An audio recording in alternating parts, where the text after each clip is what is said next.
बच्चों को स्कूल के लिए तैयार करके भेज देना और दोपहर का खाना बनाने के बाद कपड़े धोकर सुखा देना। उसके बाद हम दोनों मिलकर बाजार जाकर सब्जी ले आएंगे, फिर डिनर की तैयारी कर लेंगे और उसके बाद बस बस भाभी, मैं माँ बाबूजी को दवाई देकर सबके लिए नाश्ता बना देती हूँ। हे भगवान, ये कहाँ लाकर फंसा दिया मुझे। मेरे घर में तो गिनती की 8 रोटियाँ और 2 सब्जी बनती थी और नाश्ता निपट जाता था। यहाँ तो रोटियों का ढेर और सब्जियाँ बड़े बड़े पतीलों में बनानी पड़ती है। नाश्ता बनते बनते लंच का टाइम हो जाता है और लंच बनते बनते डिनर का। अभी मुझ में तुम्हारे पूरे परिवार का नखरा उठाने की और ताकत नहीं बची। मैं ऐसे नहीं रह सकती। अरे तो क्या चाहती हो तुम? मुझे अलग रहना है बस। तो ठीक है, हम कल ही शिफ्ट हो जाएंगे किराए के घर में। इतना बड़ा घर होते हुए हम किराए पे क्यों रहेंगे? ना जी ना, घर में ही दीवार खड़ी करो अपने हिस्से के आगे। घर के साथ साथ घर की खुशियों में भी दीवार खींच जाती है। ऐसे ही कई महीने बीत जाते हैं और नंदिता माँ बन जाती है।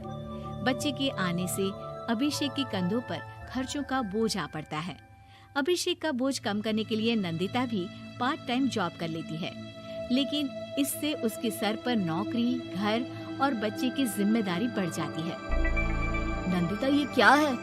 तुमने घर भी ठीक से साफ नहीं किया, ना ही मेरे कपड़े धुले हैं। चिंटू के बाल भी कटवाने जाना था, देखो उसके बाल कितने बढ़ गए हैं।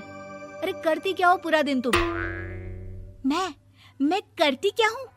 तुम्हारा नाश्ता और लंच बनाने के बाद चिंटू को डे केयर सेंटर पर छोड़कर आती हूँ, फिर खुद ऑफिस जाती हूँ। पूरा दिन काम करके आने के बाद बिना आराम किए बाजार से सब्जियाँ लेकर आती हूँ, घर आकर खाना बनाती हूँ, चिंटू को देखती हूँ और क्या करूँ मैं? तो किसने कहा था अपने सर पर इतने काम लेने को? मत जाओ ऑफिस। ऑफिस जाए बिना घर के खर्चे कहाँ से पूरे होंगे? चिंटू की डे केयर का खर्च, उसके लिए बेबी फूड का खर्च, प्रेस वाले का खर्च, ये सब तुम्हारी सैलरी से होता नहीं है। अगर परिवार से अलग नहीं होती तो इतनी मुसीबतें नहीं उठानी पड़ती तुम्हें परिवार के साथ मिलकर काम करने में दिक्कत थी, लेकिन काम तो अब भी बहुत है तुम्हारे सर पर। चिंटू को भी डे केयर भेजने की जरूरत नहीं पड़ती। उसको गोद में खिलाने के लिए दादा दादी और घर के सभी बड़े होते।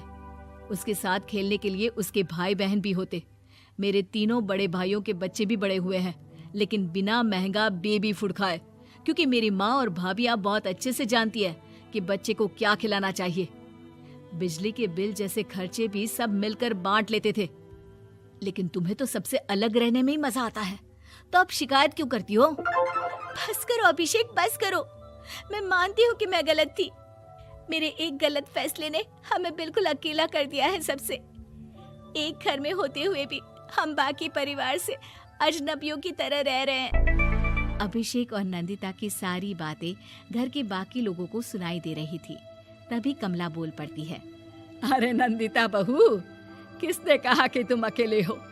तुम्हारा इतना भरा पूरा परिवार है ना तुम्हारे साथ। हम तो बस ये चाहते थे कि तुम अपनी गलती समझ जाओ।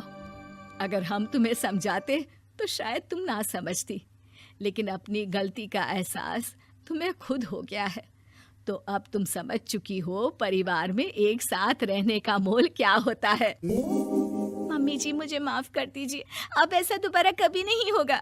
अरे माफी बाद में, पहले मेरा पोता जरा मेरी गोद में तो दे और तू जाकर सबके लिए चाय बना ला।